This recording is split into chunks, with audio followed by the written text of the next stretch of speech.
Two teenagers made up their own magical world, but unexpectedly, it became real and all the imaginary monsters broke free.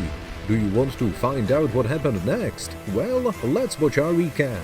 A guy named Jesse Aarons doesn't have any friends, so he lives in the world of his fantasies and draws extraordinary pictures depicting dreamlike stories. His other hobby is running. Jesse lives with his parents and 4 sisters. They are short of money and the boy has to wear his older sister's sneakers. Besides, he has a rather complicated relationship with his father.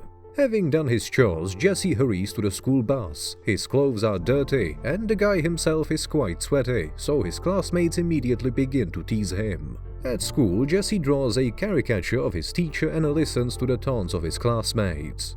Suddenly, Principal enters the classroom. He introduces a new student to her classmates. This is a cute blonde girl named Leslie. She loves reading books. During the break, the bully girls don't let Leslie to the restroom, demanding $1 from her. The newcomer realizes that the local schoolgirls are real trolls. PE class begins, during which the boys have a running competition.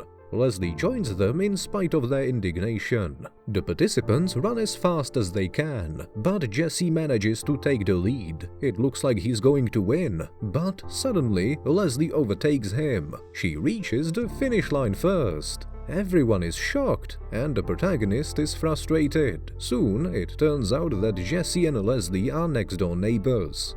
At home, the guy finds his sketchbook painted by his younger sister, Maybelle. However, no one punishes her. The fact is that the father loves his daughters much more than his son. A new school day begins. Leslie notices that Jesse lovingly looks at the music teacher, Miss Edmonds. You bet. After all, she's not only beautiful but also very cheerful. She puts on a real concert with musical instruments and songs for the class. Leslie attempts to befriend Jesse and looks at his drawings with interest. The girl also has a talent. She is a wonderful writer. Leslie reads her essay in front of the class, and Jesse listens to her, fascinated. His imagination depicts all the stories narrated by the girl. Leslie's classmates find out that she doesn't have a TV and immediately make fun of her. Now, she is a black sheep just like Jesse.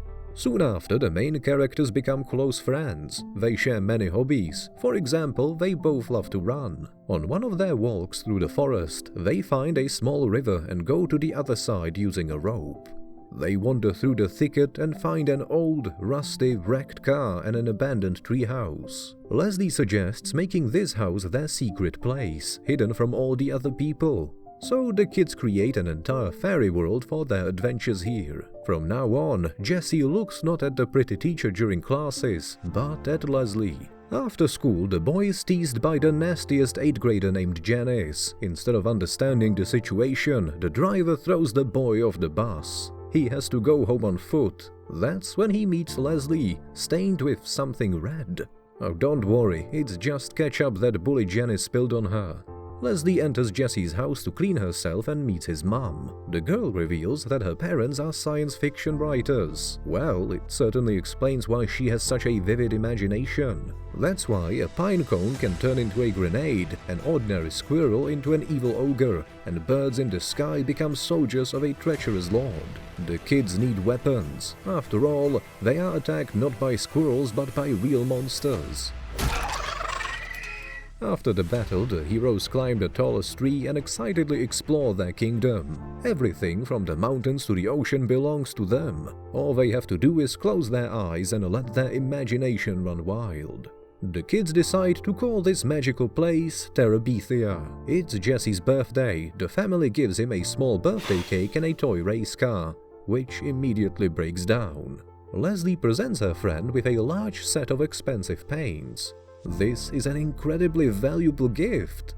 Using these paints, the protagonists turn their treehouse into a real palace. A neighboring tree falls on it, and the kids imagine it's a giant troll with huge feet. They need to defeat him by all means, but they are not ready yet. An animal appears in Jesse's father's greenhouse and spoils the vegetable flowers. The man sets a trap to catch and eradicate the pest. However, Jesse finds it first and releases the animal into the woods. Discovering this, the man becomes furious and calls his son a useless dreamer. Mabel's father buys her some delicious cakes, but insolent Janice steals them. After that, the bully again demands $1 from the elementary school children for permission to go to the toilet. The kids go on strike. The crowd, led by Leslie, shouts, "Free use restroom," and heads towards Janice and her friends. Mabel asks her brother to stand up for her, but he's afraid to do so, as he may be expelled from school for fighting Janice. That's when the main characters realize it's time to defeat the giant troll. They head to Terabithia, and Jesse presents his friend with a cute white dog she's been dreaming of. There he is, a true troll hunter. All of a sudden, our heroes are attacked by shaggy vultures, and a moment later, they face the troll himself. The kids do their best to run away from him, but they are not fast enough. At that point, the dog starts tickling the feet of the huge monster, and it appears to be his weak spot. Now, they have to take revenge on Janice for the stolen cakes and other offenses. To do this, Leslie and Jessie write the bully a romantic letter on behalf of her classmate Willard and discreetly put the letters on her desk. The bait works. Janice is in love with Willard and confesses tender feelings to him as well. However, the guy humiliates her in front of the entire school. Leslie and Jess are delighted. The girl introduces her friend to her parents and asks the guy to help her with the renovation. They gladly paint the grey walls of their house in bright colors. The boy looks at his friend's dad with delight and envy because he has never had such a close relationship with his father. Miss Edmonds notices his usual drawings and remarks that he is very talented. At school, Leslie tells Jessie that someone has been crying in one of the stalls in the girls' restroom for an hour. It seems to be Janice. Jesse feels guilty, so he asks Leslie to go to the restroom and talk to Janice. Another girl takes the main bully's place on the school bus. Leslie tells Jessie that Janice behaves so badly because she is constantly abused by her father. Recently, there has been another quarrel and even a fight in her house, and now the entire school knows about it. Leslie supported the bully and advised her not to pay attention to other people's gossip. At the end of the week, the protagonists meet at the Sunday service. Leslie has to wear a dress for it. It turns out the girl has never been to church in her life, has not read a Bible, and doesn't believe in God. Jesse helps his father with repairs and loses a bunch of keys. The father scolds his son once again, but it appears the keys were taken by Mabel.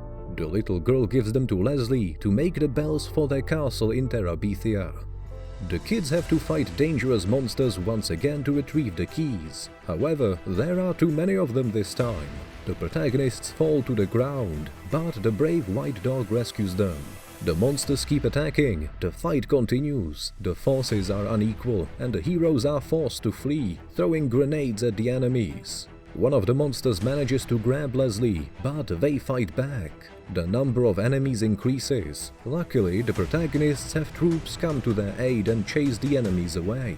Jesse climbs the big tree to get the keys, but one of the flying monsters knocks him down.